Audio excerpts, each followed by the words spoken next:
Welcome, everyone. Hi, this is Orfis Rodriguez. I'm an HR specialist and career coach, and you're on episode 9 of Career Boost. And as you know, in this podcast, we usually talk about leadership, management, skills, and talent. And today, I am so happy to welcome Liza Sekaggya. She is an international human rights lawyer at the UN and also the co-founder of Phenomenal Woman Global, an organization that I've been following for a little while now.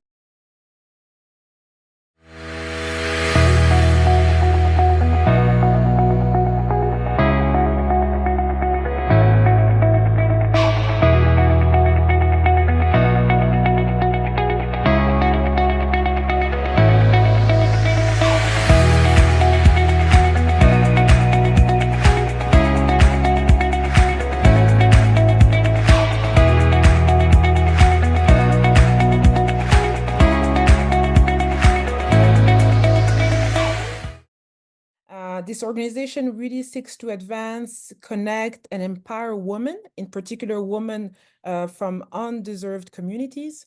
So thank you, Lisa, for being here with us today. Welcome to the podcast. How are you doing?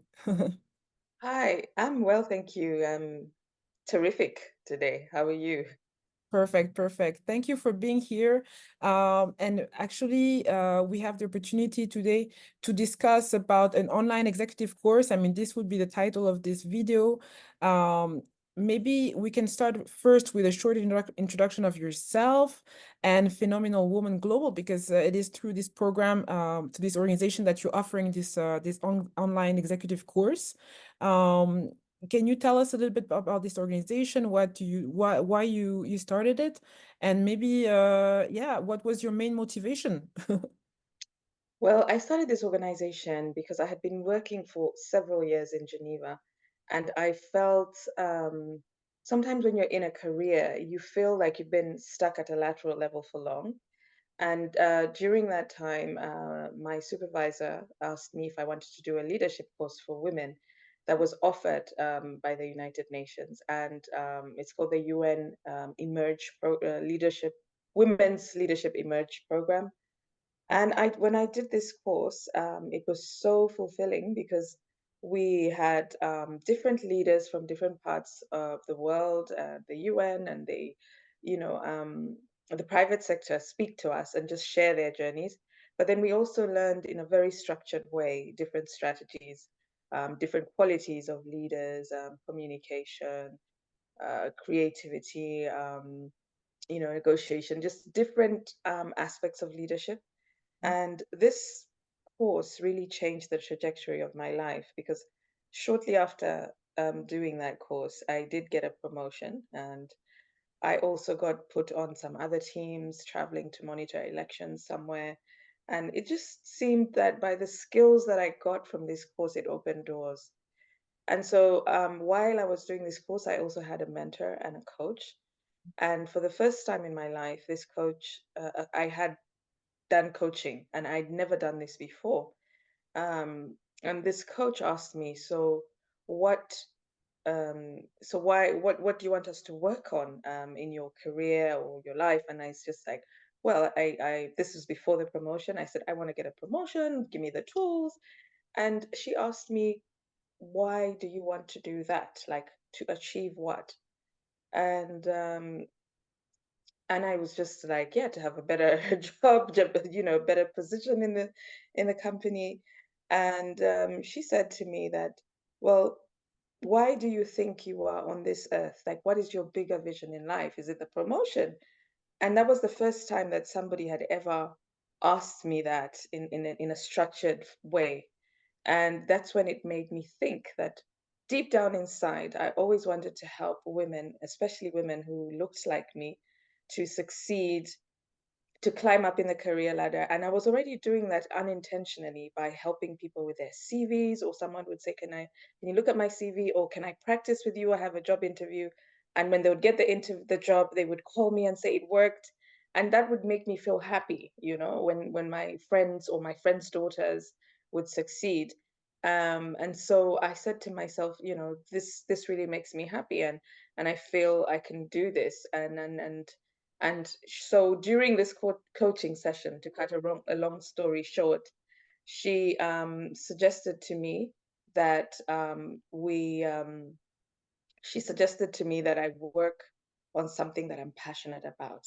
Mhm. And so I found I was passionate about empowering women. And through that empowerment, um, it led me to establish the first conference that we had in 2018.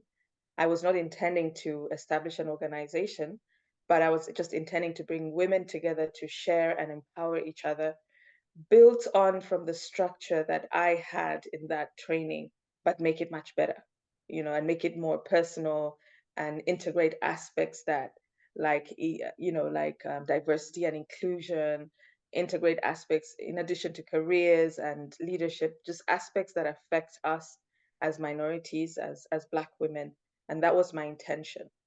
And then from there, we ended up doing another conference, and then I had to register, like, set it up as a network and a non-profit association, so that we could do things in a structured way. We could get sponsors, or we could involve people and be more credible. And so that's how we started. So with regards to the course, yes, this organization was intended to have leadership conferences every year where women would share in a personal way, but also in a professional way, how, share their stories about leadership and how they've made it in their careers. What were the obstacles? What are the tools one needs to, advance and excel? And so that's what we started with. And we realized that one conference was not enough, that we needed to do specific training on different things even after the major conference. And that's why we started having these courses. They started during the pandemic because, of course, we couldn't have a conference because of the regulations related to the pandemic of everyone. Everything was shut down. So we had them online, and they were free at first. Then we had many people, of course. Then we said, we need to be self-sustaining, so we would have them and charge not at the market rate, but just a little um, a price to keep our network going.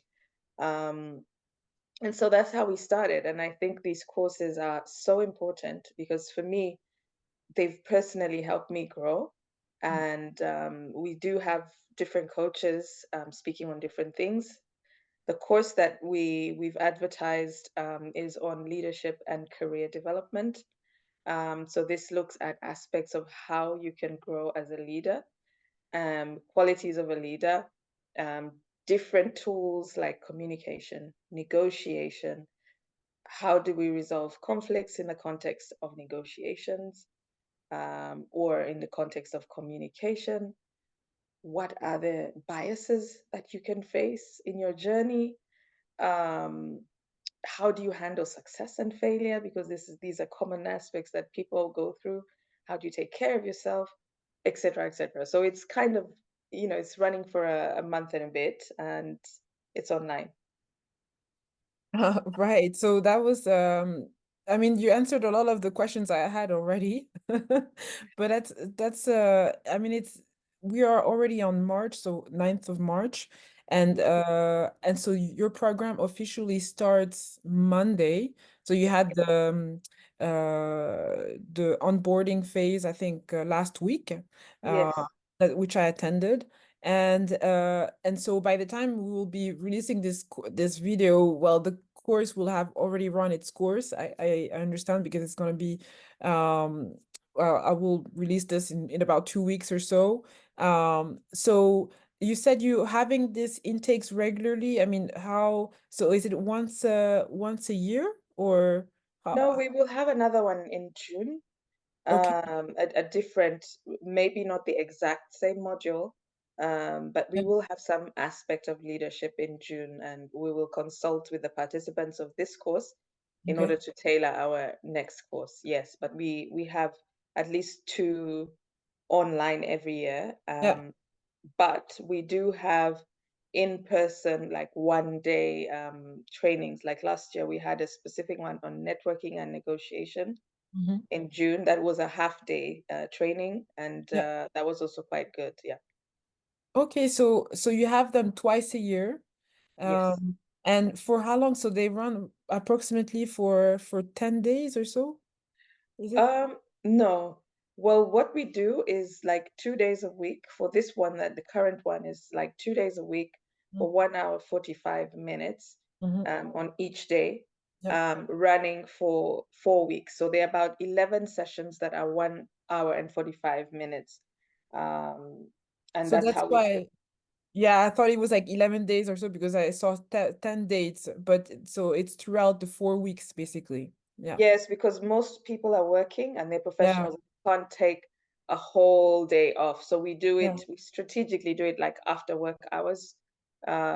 Sometimes we used to do at lunchtime, but I think after work works for most people. Yes, it's a good idea. Yeah, yeah, yeah.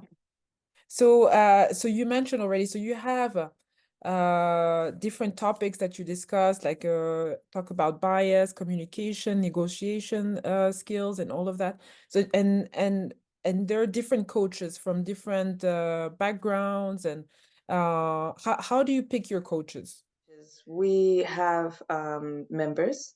So we're a membership organization, and there is a fee of like 100 Swiss francs individual. And then we also have an organizational fee. We first look in the membership and see who is available, who wants to help, and also what skills do they have. Mhm. And then if we don't get who we want from there, we look at people who've spoken at previous conferences. So for every conference that we have, we send out a call like 2 months before, and then people who want to speak can register, and then we look at their profiles. So we usually try and get people that we know, we've seen them speak before, or are within our network, and sometimes from recommendations, but priority first to the membership. Yes. Mhm. I mean, I love the concept because a lot of people sometimes they join organizations and honestly they don't have the opportunity to share really their skills. They just pay for the membership and and but there you really it's not just you actually walk the talk. So you're here to empower women and not only do you give them opportunity to network, but you also give them opportunity to share their skills from with a wider audience. So I love the Mhm. concept, to be honest. How many people of you are actually leading this organization? Okay, we are three co-founders. Yep. There is Diana and Christine. Mm. These are my two sisters based in Uganda. Okay. So we are actually, yeah, we're three co-founders, but then we have teams that we work with. So our bases or our offices are in Uganda and in Switzerland. Okay. So we have then teams of people we work with who are staff. Um, about four. I have about five in Geneva, and in Uganda there's a bit more. Yeah, yeah, yeah. And so how many members do you count as of now? It's Well, they're different kinds. The paid ones, let's say the paid ones are maybe like 100. Mhm. But there are those who are, maybe have not paid regularly but come for events or subscribe. So we have many, many around the world. I mean, on our email list, we have about 1,500 Wow. people. But Wow. that doesn't mean they're paid members. They are actually subscribers to the mailing list. Hmm. And we add, of course, to the mailing list each time we have an event. We add them, and or we consult with them and say, "Do you want to join our mailing list?" Sometimes those subscribers can sometimes be more active than members because they just keep coming to events, but they don't really want to be a member. And then there are those who want to be members and are active and they're like, what can I do? So those ones who are like, what can I do? We keep our ears open, listen to them. And when we have something that we're doing, we call them. For example, it's Women's Month. There are lots of activities going. One of our members was into climate change. And we had an opportunity to do a conference or a dialogue on climate change with international gender champions. So we called her because we realized she had the expertise and we didn't really. And so she helped us to put the program together, and she's going to be one of the speakers amongst many others. Yeah. Awesome, awesome. Yeah, I mean, I was at the conference yesterday for International Women's Day. I came out of it very inspired. The great discussions, to be honest. Mhm. So yeah, great program. A lot of events happening. Um, so um, so coming back to the topic of today, I have a study to share with you on, because when people want to choose a leadership course or leadership program, they want to see the value, of course, huh? They want to see the value. And there was a study that was issued in 2019, but I don't know if there has been a lot of changes, but that's the latest one that I found. That they found that only 10% of CEOs believe current leadership development initiatives at their organizations have a clear impact on their business. And only 19% of business managers view leadership development programs as relevant to the issues they face. So I'm very interested to know how can we ensure that we provide a good and impactful leadership program for people willing to grow in their career? Mm, Yeah, I think you're right, because I also had the same. I was in that statistic uh-huh, until I did one myself. Um, and I mean, at Phenomenal Women, we believe that women, I mean, leaders should be socially conscious as well. So mm, our model is a leader who is socially conscious, and that's somebody who is willing to also make an impact on other leaders, not just take the knowledge themselves, but impact on their communities. That's the model we have. So even the trainings that we have an aspect of, let's say, a trainer of trainers, not in the traditional way, but one of the modules would be techniques on coaching, for example, mm, you know. And I believe, I think it's important for people to first be self-aware mhm, in before you choose a leadership training. Be self-aware and know what your strengths, weaknesses are, what your qualities are.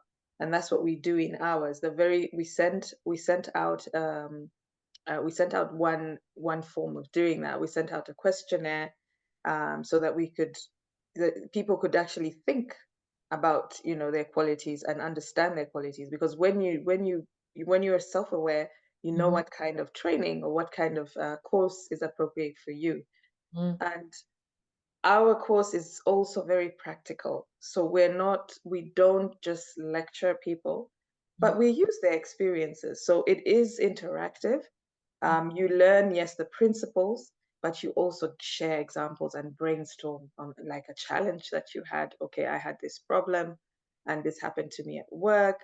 And then, so if we're doing a negotiations course, for example, we'll be like, okay, the principles of negotiating this problem are A, B, C, D. Did you do this? We're giving them the tools, or we would brainstorm together mm, so that people can actually apply it in their work environment and not just go away with theoretical knowledge. And I know the traditional ways of learning, as we grew up, even, went to schools many years ago, it is very textbook based without a practical side of it. But this course is very applicable and a very practical, um, and discussion group based as well. mhm, mhm. Yeah, I mean, of course, you have practical examples, and I just think about when you talk about negotiation, for Mm. example, coming with a clear example of your experience as a leader or as your experience. I mean, if you're a coach or a mentor, um, I believe, yeah, textbooks are good, but sharing your own experience, I believe, makes really a whole lot of difference. Um, and yeah, so I presume this is also happening in your course, right? Yes. Yeah. So well, I read from your biography, and also you mentioned it here again. So you did this course. What was the name of the course that you did that initially that was inspiring for you? What was the name? Emerge UN Women Leadership course. Right. And you also did the Power Professional course at the Harvard Kennedy School, right? Yes, oh, that one I loved. Well, it's a Women and Power course at Harvard. It ran for a week at the Harvard Kennedy School of Government. Mm-hmm. And this was amazing. For me, Harvard, because of the brand name, Mm-hmm. and the opportunity to network is very important. And of course, the lecturers and the people they called to speak in were very high profile. They've written books, or they're, were senators or mayors, the examples that they give. Of course, they have the faculty who are the Harvard lecturers, but they bring in different guest speakers. For me, that was where the big learning came, because that's where they shared experiences. Um, the other, I mean, it did inspire me because I joined this network of 60 or so women, and we have a WhatsApp group. We have a reunion in Kenya. They want to do one in every continent. So every year that we meet and we share. And a lot of these women who came, because it was very high profile as well, they are women who are standing for vying to be a mayor or to be a member of parliament, or they were some ambassadors. So they were different kinds of women, business women. And the good thing about doing such a course in a high level place is the network. The Not network, really, yeah, not really the network, yeah. content. The content is great, but anyone can deliver that content. I went there specifically to learn so I could also give a high quality content. So a lot of the knowledge that I drew from there, I am pouring into my course. So a lot of what you see is something from a Harvard Kennedy School alumni person, which Mm-hmm. for me is it's phenomenal. Mm-hmm. Yeah. And you said the network, I mean, so you I mean, yes, we can pull out great content, but we live still in this world where connections make a huge difference, doesn't it? I mean, do you guys still have like a group where you stay in touch with a WhatsApp group, or is it like a LinkedIn group, or how do you guys maintain the contact? From Harvard, Yes. we have a LinkedIn page, we Okay. have a WhatsApp group, we have smaller groups based on theme. Mm, So that's how we keep in touch. Some of us became personal friends, and about five of them on that group came for the Phenomenal Women Conference in 2022. mhm, Because when we finished Harvard, I was, when we talk about what we're doing, so the person we had elected to be our president of our group mobilized about, I think there were six people who came from that group to Geneva, and two of them facilitated a course. So that was very powerful for me, for my conference, because they gave their knowledge, and we obviously had the same line of thinking when it came to certain subjects, because we had gone through this course. So we understood each other well. mhm, mhm. Yeah. But yeah, I think for me personally, if I were to pick a group as well, like a course like this, a leadership training course or training in a group setting, I would say the networking has to be for me very important, and has to be also advertised as well, because you want to know that it's not only you're gonna come here for 3 or 4 days, and but then there's gonna be a follow-up, and that's also sometimes I feel this is lacking in some programs.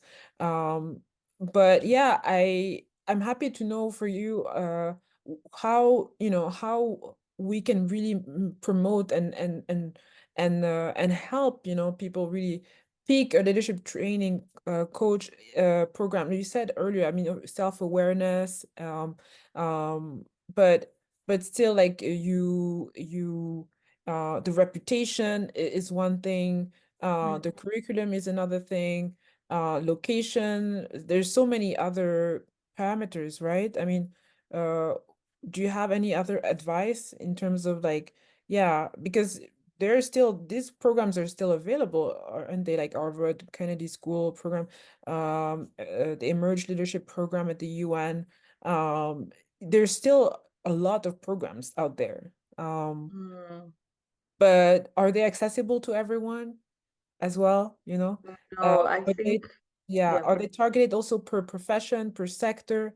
There's so many parameters there. Yeah, so your question is making it more accessible, making it more visible. I think it's hard. Um, One of the things that I've learned from you today now that I'm going to apply is to advertise more the aspect of networking, Yeah. to publicize the speakers, the coaches more, Mm, because also when you read the profiles, and what we did was probably we had given the speakers sort of slightly after. But I think when you read the profiles of the people coming, you can say, okay, I feel like coming to learn from this person. So I mm, think definitely advertising, and then also ensuring quality control, having a good website with details, um, maybe some videos and things like that that make it more mm, yeah, more interesting, but then also making sure that within your network, you talk about it, you emphasize the importance of doing this. So what we do at the end of each conference, we say, this is coming up, mm, you need it's very important to continue to build your skills. Yes, we've had this grand conference, everybody's happy with the stories and with the short-term knowledge that we've gotten, mm. but let's build. Yeah. So there you're speaking to a group of like 100 women, and I think it's more important to seize that opportunity immediately and try to do it way after. But of course, it also depends on scheduling and everything. But I think the most effective things are to advertise during existing events, and people who already trust you, they know you. I mean, they know what the conference and the organization is about. It's like these people who sell real estate. When they Mhm. call you for a conference, it's free, you're there with champagne and everything, but then they're like, if you sign up to this today, you get 10% off the house or whatever it is that they're selling. You know, when they're marketing Yeah. products, Yeah. that can also work in terms of numbers, but in terms of people appreciating what you have to offer, they have to first see and they have to first trust. So Mm, events help in doing that. Maybe also doing a free, like I think we did like a 1 hour get to know about the course. mhm. We had many people on, and then I think after that, I think one or two also decided to add on in addition to the people who had already signed up without hearing about the course. The most of the people who signed up knew us. They've been attending our conferences, so there is that issue of trust that comes with courses. Mm. Because also for me, it's hard for me to sign up to any course unless I have it's been recommended by somebody. I know the person, I've met them somewhere. Otherwise, I would rather just go to an institution like Harvard. But there you have to pay a lot. It costs like Yeah. 5,000 for a week or Yeah. eight sometimes. Yeah. So if you don't have the resources to do the ones from the Ivy League, Mm, then you have to trust other coaches. And I watch a lot of videos sometimes. And it's great that you're doing this video. I think I'm going to watch your podcast and see who else is out there. yeah. Because Yeah. when you hear them speak, you're like, okay, I like the way that one speaks. I like her philosophy. Yeah. It resonates with me. Maybe I can ask this person if they can come and coach with us. Yeah.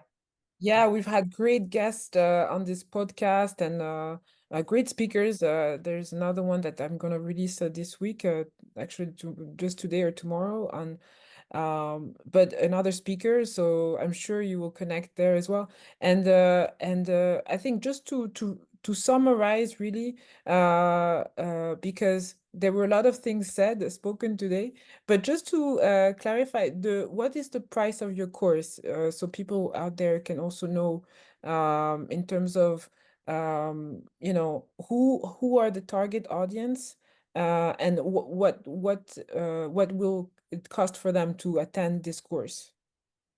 Well, the prices vary, and I think we even put a reduction because of the Women's Month period.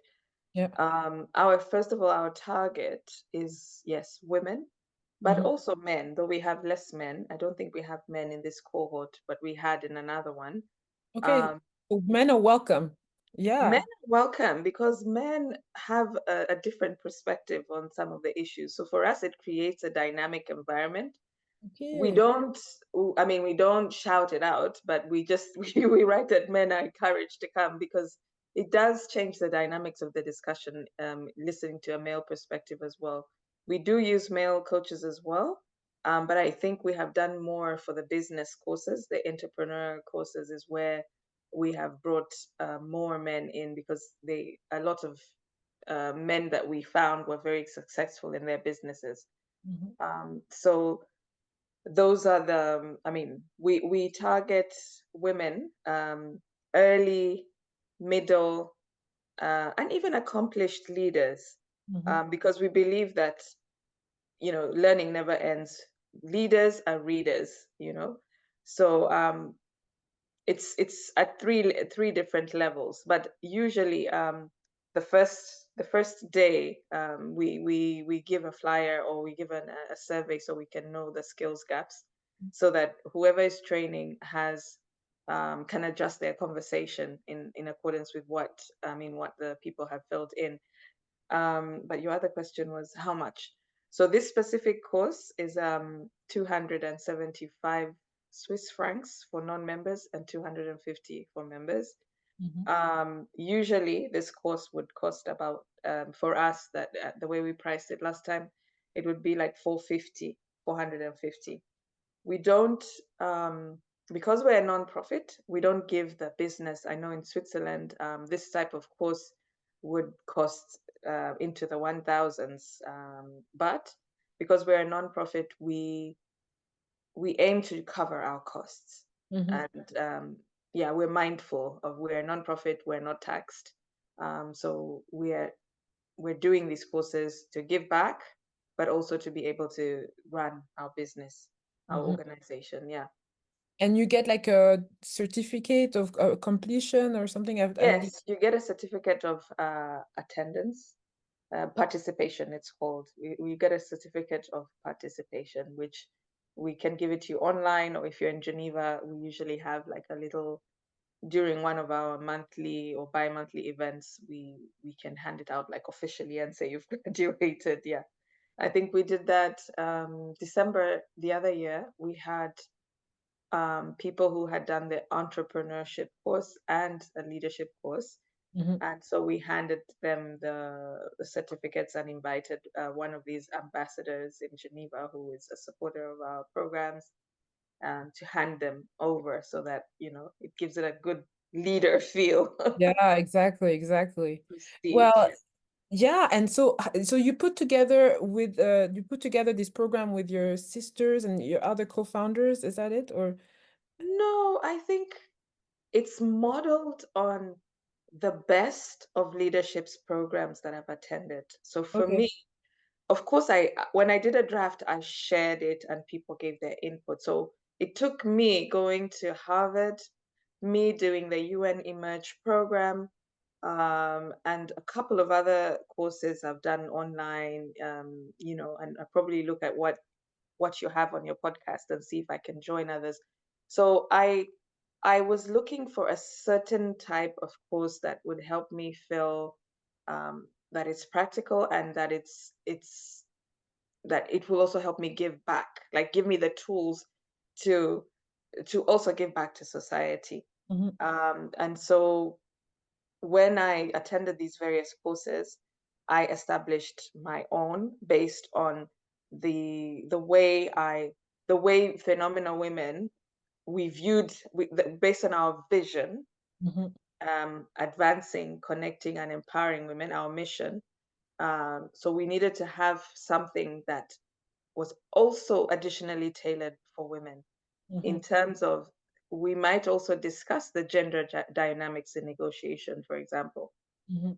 Whereas a general course, which has women and men, wouldn't really look so deeply into that. But we might go a little bit into that and say women have these particular traits when they're negotiating, or women compromise on certain issues, whereas men don't.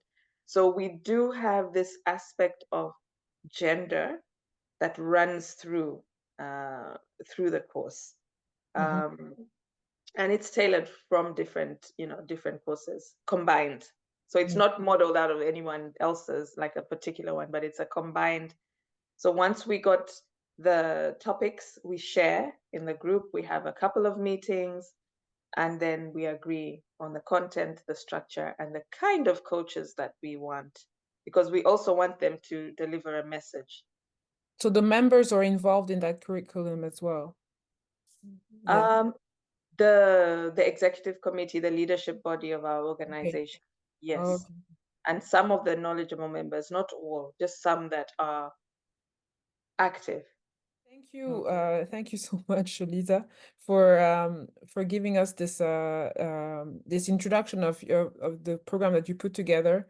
I really look forward really to joining because I'm gonna be part of the program this year, not only as a participant but also as a coach.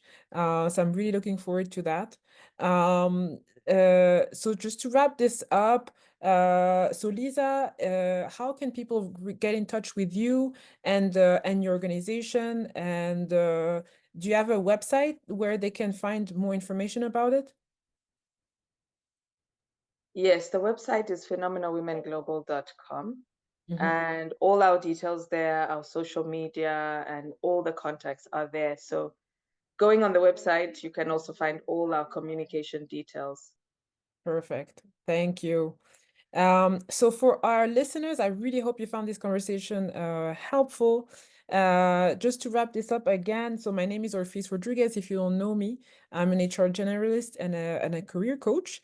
And I have a 10-step program actually to help job seekers establish their personal brand and stand out also from other applicants with a compelling CV and cover letter. I like to do it just like Lisa does it for her friends. I do it also more like as a profession. And also, well, I developed a care approach. It's really a coaching program to really help leaders, managers to cultivate and retain exceptional employees, not just about finding them, but really retaining them. So if you want to know more about this work and my website, you can go on hrsolutionssa.com. I'm going to write it down here for you. In any case, thank you so much for listening to us today, and feel free to support our channel with a like, share, or comment. Okay. All the best to you, and see you soon. See you for the next episode. Bye.